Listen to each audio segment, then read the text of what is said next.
Hey Sharon! Good morning, it's your ex-sister-in-law Melissa. How's it going? Just a friendly reminder that I'll be counting on you to join us at the Mothers Club luncheon today. Hey Melissa, good morning. Great to hear from you. How are things going with you? Yes, enough with the pleasantries. Just hurry up and make your way over to my house. As the esteemed wife of a highly influential businessman and the illustrious leader of the Mothers Club, I'll graciously enlighten you about the vast disparity between our social statuses. You do remember where my house is, don't you? It's that grand mansion perched atop the hill, visible to anyone with functioning eyes in this town. I can only fathom how challenging it must be for you, a wife who's forced to toil away every day instead of truly living her life. I thought it would be a magnanimous gesture to offer someone as destitute as you a fleeting glimpse into the opulent, high-class lifestyle, akin to that of a celebrity. I'm sorry, but I'm afraid I can't make it. I'm pretty sure I mentioned this before, but I have work on weekdays. And it would cause problems if I just didn't show up today. Work is work, you know. You may not have considered this, but declining an invitation from me, the esteemed leader of the Mothers Club, will undoubtedly stir up trouble. I demand that you come over immediately. Do you think it'll go well for you if you just defy my order like that? Sorry, but I'm actually going to New York City on a business trip today. There's nothing I can do about it, you know? What? You're going to New York City? Yes. Thanks to the business trip, I won't be returning until the day after tomorrow. Oh, what's this? Another one of your feeble attempts to deceive me into letting things slide while you enjoy your little pleasure trip, huh? Nice try. I can't believe that you could come up with such an absurd reason. I'm sorry, what? I told you already. This is a business trip. Oh, sure, you can say that. But let's not forget that New York City is also a fantastic place for sightseeing, as I'm sure you're well aware. It's amusing how you'd stoop so low as to use a flimsy business trip excuse just to indulge in a sightseeing tour and attempt to establish your supposed superiority. Pathetic, really. Claim superiority? What are you talking about? You've completely lost me. Naturally, someone as destitute as you would have the audacity to behave so impudently. It's crystal clear that you're desperately searching for anything to assert your superiority, because you know deep down that you can't measure up. Okay, look. You do understand the difference between a business trip and going traveling for fun, don't you? There is no way I would be willing to just travel to New York City for sightseeing when I am busy with work. And why do you keep saying that I'm poor? What evidence or basis do you have for making such statements? I couldn't care less about your excuses. It's not up to you to disobey my orders. As the illustrious leader of the Mothers Club, you better damn well listen to what I say. Cancel that insignificant little trip of yours right this instant, and make your way to the Mothers Club luncheon. I'm sorry, but there are some serious business negotiations I have to be a part of shortly. So I must be going. What? Don't lie to me. You're nothing but a pathetic loser. And if you do manage to find some work, I bet it's some sketchy gig that barely brings in any decent income. I'm not lying, and you're just wasting my time. If you'll excuse me, I really must be heading off now. Hold it right there, Sharon. Don't you dare walk away from me. We're not done talking yet. This is absolutely outrageous. I don't care about whatever work you have. This luncheon should be the top priority in your life. I can't believe the level of insolence you're displaying.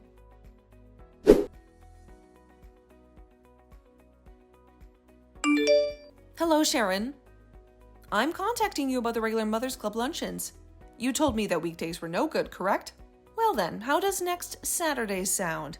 The weekend should prove to be no problem for you, I imagine. Saturday? Well, I'm busy with work in the morning, but the afternoon should be fine. I think I can put that in my schedule. Thank you for adjusting your plans. Oh my. It's rare to hear you being so polite. If only you could be this docile all the time. I mean, it's not like I miss going to every single one. And I'm sorry if that impression ever came across. Also, docile?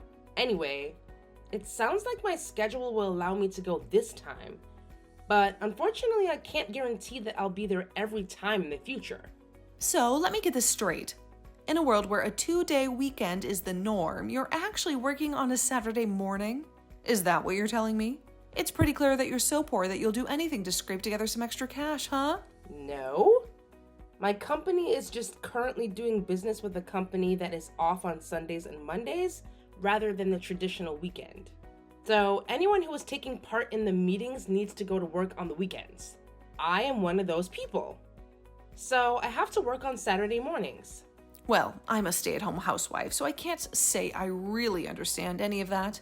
It sounds too complicated and frankly unimportant to someone like me who has such a prestigious businessman for a husband.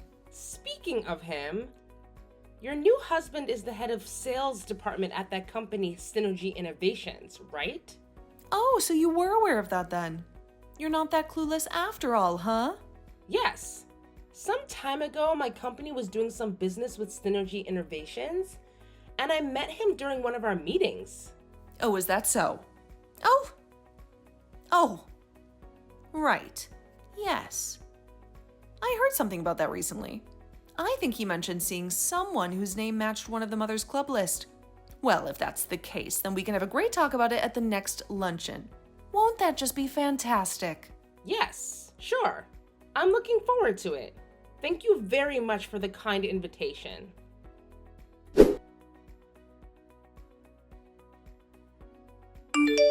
Hey, Sharon? Are you finally there or what? I bet you're already on your way, trying to make up for being fashionably late as usual.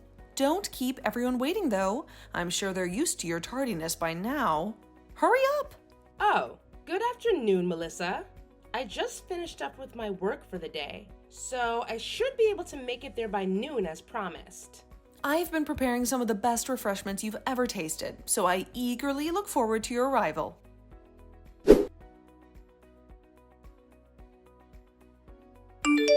Oh, Sharon, let's talk about today, shall we? You stormed off in a huff just because a little tea got spilled on you? Seriously, why are you so touchy? It's not like the tea was scalding hot and would have actually burned you or anything. Geez, lighten up, drama queen. It doesn't matter if it was hot or cold. Throwing a drink in someone's face is wrong no matter how you look at it. Don't you realize that? Oh my. Look who's got a little temper tantrum going on. Seems like you've got a real short fuse, huh? Just so you know, all that stress isn't doing any favors for your health or your complexion. Maybe you should try exercising some self-control and not let your emotions run wild. It wouldn't hurt for you to be more reasonable, you know. The woman who splashed tea in my face at a public gathering is telling me to be reasonable? That's a laugh. Oh, look at you playing the victim card. It's no surprise that your snide and condescending attitude rubs everyone the wrong way. But hey, I guess you're just used to being disliked, aren't you? It's not exactly a mystery why people can't stand you. When did anyone ever mention something like that? Well, if you bothered to show up at the luncheons more often, maybe you'd have a clue. But I understand you're too busy being poor and having no real opportunities in life. Trust me, I totally get it. However, that still doesn't excuse your pathetic behavior earlier. I can see why you're so angry, though. Clearly, you're just seething with jealousy over how successful my husband is. I mean, yeah, he's absolutely outstanding. It must eat you up inside. Yeah, he probably is. But when he mentioned how he just recently managed to close some business with another big company, you just had the scariest look on your face. You're lucky I was the one looking at you at the time because anyone else would have caused a scene. I thought that since you were someone who seemed to have to go out on lots of business trips, I thought you would be well aware of all the work that my husband's business would involve, as you have to deal with it so often. And yet, after hearing about how successful he was, your expression was completely giving away how frustrated you were. I hope you know. It's not good for you to be so jealous of my husband. He's just a truly spectacular businessman with some strong business connections. That's all. Oh, is that so? That's the impression you got? So you're saying I looked jealous? Oh, absolutely. It's crystal clear that you're the type of person who wears her emotions on her sleeve. Your thoughts were written all over your face. So obvious. I purposely splashed that tea on you to try to cool you down because you were getting so heated. What with that jealous expression and your clenched fists? People like you just drive me up the wall. don't blame me. Anyone in my position would have felt compelled to do the same thing. It's only natural. Ignoring your attempts to justify the unjustifiable, I just want to confirm something with you here. Your husband was saying that he was the one who closed that deal, right? Yes. Yes, he was. He closed the deal with one of the biggest companies in the industry, Celestia Corp. That sounds strange to me. When I think about the days when Synergy Innovations representatives came to our company for negotiations, the only people who came were young women. Huh? Your company? Sharon, are you saying that you're an employee of Celestia Corp? Yes, actually. Anyway, I heard something at the luncheon that didn't sit right with me. So I'm planning to talk to some of our staff at the start of next week. Huh? What's this all of a sudden?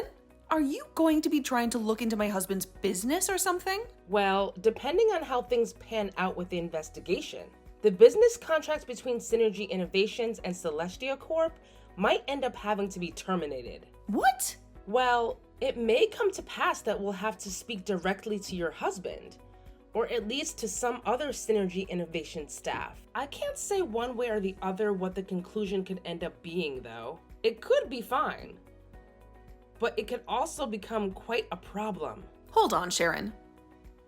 What are you talking about? Explain everything to me. I'm sorry, but you'll have to excuse me as I must be going.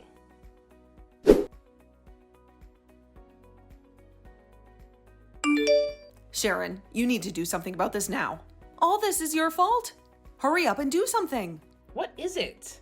Sorry, but I'm in the middle of eating dinner. Can this wait? At this rate, I'm going to end up getting divorced. My husband told me that because I invited you to the Mother's Club luncheon, his taking credit for the Synergy Innovation contract got exposed. Oh, is that so? And yet, there you were being angry at me over just having tea splashed on you. Are you even human anymore? Don't you have any sympathy for me, any at all? Okay, and? What do you mean, and? This sounds like a marital problem to me. It's not exactly my place as an unrelated person to speak up in an argument between a married couple, is it? Can't you just say something to him to get him to calm down? Something about how the contract will be fine or something. Look, this is the most important thing to me, so just do something. I'm telling you, your marital troubles have nothing to do with me. No, you're wrong. You have everything to do with this. I had no idea your husband was the president of Celestia Corp. How was I supposed to know that you were related to someone so important there? And on top of that, it turns out that it was actually one of my husband's subordinates who had managed to close the contract. He had just wanted the credit and tried to act like he was the one who did the work involved. There's no way I would have known about any of that. How could I possibly known what was going on? I'm totally innocent. Well, regardless of whether or not you knew about it, the fact of the matter is that your husband tried to steal the credit for someone else's work. That's why he has to take responsibility for his wrongdoing. That's why I'm asking for your help. You're connected to the top of Celestia Corp. Put in a good word or something. Make it so that the contract doesn't get canceled. Just do something. You're also at fault, remember? Oh, the contract? That's not getting canceled. Things will proceed normally. Really? That's a relief. Yes, with conditions attached, of course. Conditions? Well, if everything had gone as your husband had wanted, after the contract was finalized, he would have tried to make sure he was the one in charge of it. Of course, that will be completely unacceptable. That doesn't sound good. My husband will be so angry. I can imagine he will, but that's not my problem. Anyway, if the woman I mentioned earlier who actually closed the deal becomes the one in charge of it, the contracts can remain, and business can continue. Of course, we have already informed the Synergy Innovations executives of these conditions. If that happens, then my husband will be removed from the project entirely. He might even end up getting fired. Please, it won't be any good if he gets kicked off. You need to do whatever you can to let him be in charge of the contract. If he's in charge, then everything will be all right. Look, I have told you already, haven't I? The executive staff of Synergy Innovations has already been notified. There's nothing else I can do at this point. They already know everything. Yes, this has become a problem between two companies.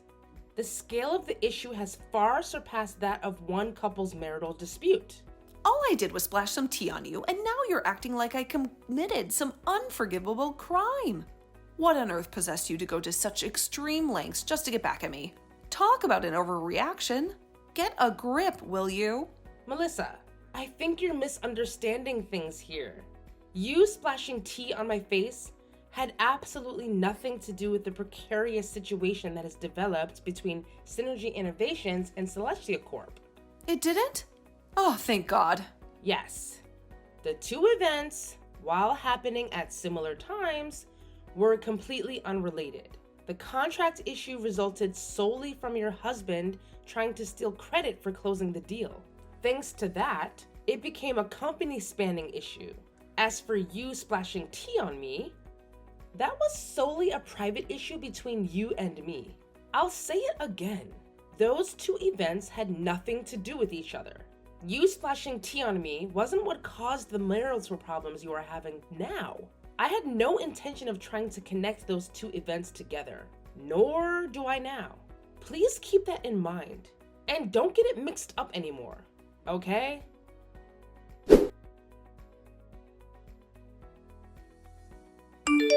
Sharon, what's going on? What did I just receive at my door? A man is telling me I've been served, and it says you're suing me for assault? You're trying to get damages? Why are you doing this to me? Good evening, Melissa. As poorly timed as ever, I see. I think it should be obvious what is happening, as you just described it to me yourself. Do you think splashing tea in my face wouldn't fall under the definition of assault? It could have been hot. I could have been horribly burned. What are you blabbering about? You claimed that you wouldn't seek revenge on me for accidentally splashing tea on you, and now you have the nerve to backtrack on your own words? How dare you? Well, that's not all either. I'm also suing you for defamation. Thanks to all the slanderous lies you've been spreading about me within the Mothers Club. Things like how my household is so poor that we can only afford to eat expired and moldy food, or that I need to work shady jobs in order to pay off the extreme debt my family is saddled with, or that my frequent business trips are actually trips to see a man I've been having an affair with. Do you deny having spread these rumors around not only the Mothers Club, but much of our neighborhood?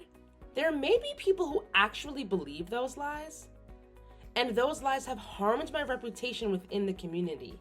That's why I'm suing you on both accounts. Don't you think you're taking things too far? A lawsuit is just going over the top. Look, I ended up getting divorced from my husband already. Isn't that enough for you? Why do you still have to hound me like this? You're such a terrible person, Sharon. And here I thought you were the best ex-sister-in-law I've ever had. Didn't I tell you? The two cases were completely unrelated. Thus, they would be dealt with separately. Of course, I would be happy to settle the case out of court if you would just pay me compensation for all of the distress you've caused me. What is going on? For you to be living in such a shabby apartment with only one bedroom, yet actually be married to a company president? You're practically a celebrity. It's completely unfair. I'm sorry, what? If I had known about that, I wouldn't have made such a stupid mistake. Okay. Putting aside how you sound like you think it would have been fine for you to treat me poorly if I actually were poor, that apartment you're talking about is just a place I'm renting to do remote work. Do you realize that? That is just some place you do remote work at? That's impossible. Well, our company started allowing employees to primarily work remotely around 2 years ago. But I'm not really the kind of person who can get work done at home. So I rented out a different place so I could focus properly. It's also close to my son's elementary school, so it's pretty convenient for taking him to and from school too. Our actual house is in a gated community a bit further out of town, in a more affluent area. Wait, a gated community? There's only one of those near here. And that's the richest area in the city. Don't tell me. You're actually living there? Look, there's nothing else relevant you want to ask, right? Hold up, are you serious? Nothing else relevant? I've got a ton of questions left, and you better be the one to answer them all. After all, you're the mastermind behind this chaotic disaster. You practically flipped my whole life around, and now you're acting like it's no big deal? Well, I can't say I really want to talk to you any longer, so your questions can instead go through my lawyer. She'll be in touch with you soon. As for me, I'll be going now. Goodbye. No, wait, don't go yet. Look, my husband is also trying to wring money out of me. I'm begging you. Please don't push forward with this. I've suffered enough. Please just let it go. Please talk to me, Sharon.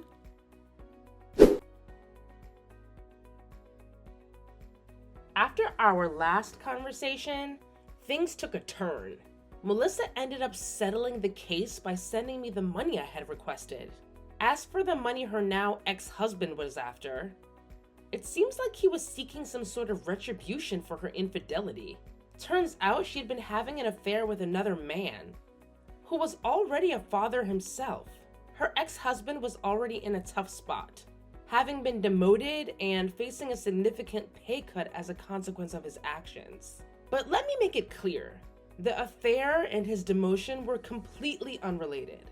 He did everything in his power to make Melissa pay for her actions. It seems he even gains custody of their daughter, which means Melissa now has to provide child support for a child she no longer gets to see.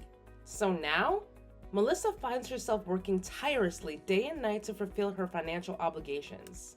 Quite a departure from her previous life as a privileged housewife. Perhaps she'll learn a thing or two from this experience. However, since she's never worked a day in her life, she's struggling quite a bit.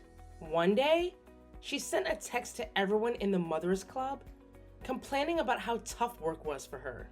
Well, it seems everyone has had enough of her constant whining, so they simply blocked her to avoid dealing with it anymore.